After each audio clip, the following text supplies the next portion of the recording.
mexer com simpatia eleitoral nem partidária de ninguém. Os militares custam para o Brasil, para dar um exemplo prático, 47 bilhões de reais por ano e contribuem com 3 bilhões. Então, onde é que está o déficit? É no assalariado pobre? Não. O déficit está aqui, um pedaço grande. 47 bilhões de reais por ano custa o militar, dos quais 5 bilhões de reais pensão para a filha. Até ela interar 21 anos ou enquanto não casar. E hoje é verdade, verdadeira, que muitas já estão velhas, morando com o marido e num casa de papel passado para não perder a mamata. Não mexer em nada disso. Continua igualzinho. Sabe com qual idade os militares se aposentam? 99% dos militares generais se aposentam com 55 anos de idade. E isso eu estou falando, volto a dizer, não é para desrespeitar ninguém. É porque não dá para meter nas costas de quem ganha até R$2.000 aquilo que eles estão propondo e dizer que está cortando privilégio. Não mexeram em nenhum privilégio, ou seja, todo o corte, 83 de cada 100, é em cima dos mais pobres. Porém, isto é só a queda. Tem o coice. Qual é o coice? Eles meteram, e na minha mente, eu tenho falado para o Mauro, será que o governo sabia que estava fazendo essa perversidade? Porque é tão absurdo que, às vezes, eu penso que ele é muito despreparado, é muito mal treinado, o Bolsonaro nunca tinha administrado uma bodega das pequenas, nunca administrou um barzinho, nada. Eu, às vezes, penso que é um erro, porque ninguém pode ser cruel desse jeito. Vou mostrar para vocês, e talvez ninguém aqui nessa sala, especialmente os que já estão passando aí dos 50, se advertiu daquilo que já está dito aqui, eu vou dizer de novo, e nós vamos tentar responder pergunta. Eles meteram uma condição de aposentadoria que é assim, o homem brasileiro, pouco importa se ele trabalha de gravata na Avenida Paulista ou na Praia de Fortaleza, ou se ele está gramando no Vale do Ribeira, aqui no interior de São Paulo, trabalhador rural, ou no semiárido do Nordeste, ou pegando 8 malárias na Amazônia, ou na metade sul do Rio Grande do Sul, trincando os queixos de gelo, de frio nesse período agora, eles estão botando igual. Já não é direito, na nossa opinião. Mas bota 65 anos, e aí a gente diz, 65 anos está bom, é uma idade razoável, o brasileiro está melhorando da expectativa de vida. Se fosse só assim, não estava mais aqui quem falou. Mas eles botam junto com 65 anos a necessidade de você ter 40 anos contínuos de contribuição. Ora, qual é o trabalhador brasileiro que do comércio, da construção civil, do mundo rural, não tem a carteira assinada várias vezes? Trabalha, termina a construção, fica 3 meses, 4 meses sem emprego, procurando, tanto mais agora, que nós estamos com esses 14 milhões de desempregados. Quando a gente desce para estudar, olha o que está acontecendo. Na média que já se conhece, o IBGE levanta esses números todos, casa em casa, o IBGE explica. Por isso que eu acho que o governo não é possível que seja cruel desse jeito. Na média, o brasileiro, em 40 anos, passa pelo menos 8, somando os meses que ele não consegue trabalhar, sem contribuir. Significa que, para ter a aposentadoria integral, qualquer brasileiro hoje, com 65 anos, tem que botar mais, e 40 anos de contribuição, tem que botar mais 8 em cima dos 65. Ora, 65 mais 8 dá 73. A expectativa de vida do pobre não vai a 70. Se ele viver em Heliópolis, nas regiões de periferia, nas favelas do Brasil, ele não bota 65.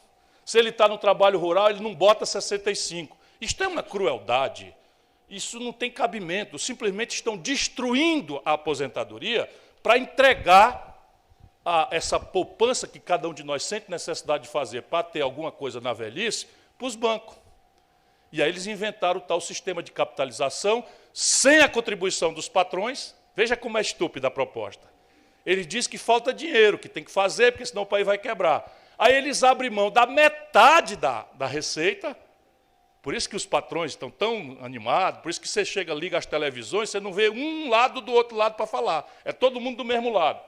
Eles estão empurrando milhões de reais para os artistas de apelo popular falar no meio do programa como se fosse consciência deles e não propaganda, porque a propaganda a gente ainda vê no intervalo, a gente sabe que é propaganda. Mas não pega lá o Ratinho, a Ana Hickman e tal, e diz assim, não, esse negócio da Previdência é importante, isso aí eu estou sabendo que é importante e tal. Aí você entende, né? Eu gosto do Ratinho, eu gosto da Ana Hickman. Então, tem gente que gosta, né? E aí o cabo parece que está dizendo aquilo que ele acredita mesmo, ele chama isso de merchandise, ó. Então, é para enganar nós, não é na propaganda, que já está sendo feita também, é o cabo falando como se ele acreditasse naquilo que ele está dizendo, porque eles acreditam que nós cá embaixo somos tudo um bando de abestado, que não somos capazes de compreender. Por isso que eu me dano e estou andando pelas periferias do Brasil, para ajudar o povo a entender essas coisas. Para completar, a parte mais vulnerável, mais pobre, mais sofrida, mais humilhada da sociedade brasileira é aquela parte de pessoas idosas que não conseguiram contribuir na vida por 1000 razões, que vivem na rua, que não têm renda, que não têm estrutura de nada. A lei brasileira criou, como todo lugar sério do mundo faz, um negócio que eles chamam de BPC, para a gente não saber o que é. O nome BPC quer dizer Benefício de Prestação Continuada.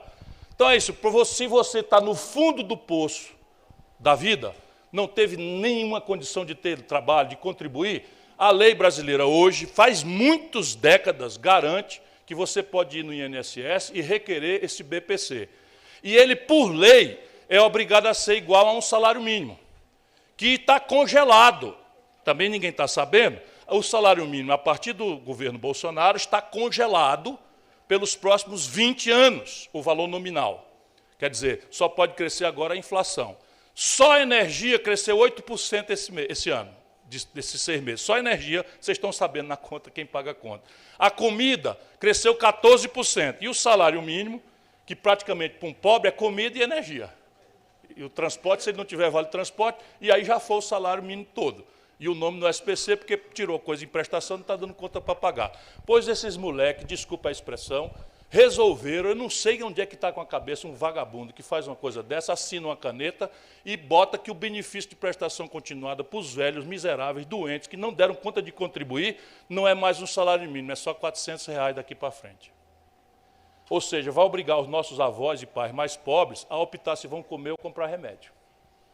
Já mal e porcamente, todo mundo aqui sabe que R$400 não é um dinheiro propriamente para você fazer uma opção decente por comer ou fazer. Então, por essas razões é que nós do PDT estamos tentando mobilizar. E aí eu termino a minha fala com isso. Nós estamos informando as pessoas e estamos pedindo, não é que vocês acreditem em nós, é que vocês procurem se informar. Não aceitem engolir isso com casca e tudo. E telefone, escrevam, façam um e-mail para o deputado em quem vocês votaram. No primeiro momento, eu recomendo que seja respeitoso, carinhoso, porque o que está acontecendo no Brasil? Quando o deputado quer se eleger, ele desce na periferia, fala com o povão, fala em educação, fala em saúde, fala em emprego, fala em segurança, e vai para Brasília. Mas ele em Brasília, ele não vê mais vocês, ele não vê mais o povo embaixo. E o povo embaixo também passa dali para frente a esculhambar os políticos, como é normal. Eu também gosto desse esporte. Então, quando a gente fala, política é todo mundo de filho da puta, todo mundo de ladrão, desculpa aí, pastor. Né? É o que o povo diz, falando dos políticos com muita razão, embora esteja misturando alho com bugalho. Porém, eles estão lá cercados pelos barões, que já financiam a campanha, já são os donos da televisão, já são os donos do jornal, e que querem essa mamata, né, de destruir a renda do povo, para deixar de contribuir, os patrões, para ter o dinheiro da Previdência para os bancos. Então, num primeiro momento, e funciona, acreditem em vocês, eu sou muito experiente, escrevam para o deputado. Procure se lembrar em quem vocês votaram e façam uma cartinha ou um e-mail respeitoso. Deputado, eu estou sabendo que está rolando aí a reforma da Previdência, pelo amor de Deus, não faça uma perversidade dessa conosco. Me disseram, eu fui ver e é de vera, é verdade, que para eu me aposentar agora, se eu for homem, eu vou ter que ter 65 anos, mais 40 anos de contribuição. Como eu já perdi minha carteira durante 3 meses, num ano tal, não sei o que e tal, eu vou me aposentar com 68, com 72, com 75, lá para lá eu já estou com osso branco. Faça isso comigo não, gente boa. E aí lembra discretamente, eu votei no senhor, foi para me proteger, não foi para me perseguir. Aí ele já entende. Ele já entende que o voto está envolvido no assunto. Né? Que a única linguagem que político conhece e respeita é o povo organizado, informado, ligado no que ele está fazendo. Nós temos chance ainda, já com a nossa pressão, esse movimento que nós estamos fazendo, eles tinham tirado a aposentadoria dos professores, o relator já botou de volta. Eles tinham feito essa perversidade de botar o salário mínimo para metade. O relator, que é o cara que prepara um voto, mas é só um voto ainda, está tudo aberto. Ele já voltou atrás, já botou o salário mínimo de volta. Hein? Então, essa pressão funciona. Então, o objetivo do encontro hoje à noite é explicar para vocês, pedir para vocês checarem, porque ninguém deve comer pela mão de ninguém. Né? Eu sou muito sério, muito honesto, nunca perdi uma eleição no meu estado, porque não é que eu faço milagre, é que eu não minto. Mas eu recomendo, procure estudar, pergunte para pessoas que vocês confiam, veja os números, veja a coisa, porque isso não é para ninguém ter dificuldade, não, é muito simples de entender. Eu quero crer que nós nos entendemos hoje à noite. E escrevam para o deputado e vamos nos manter na luta.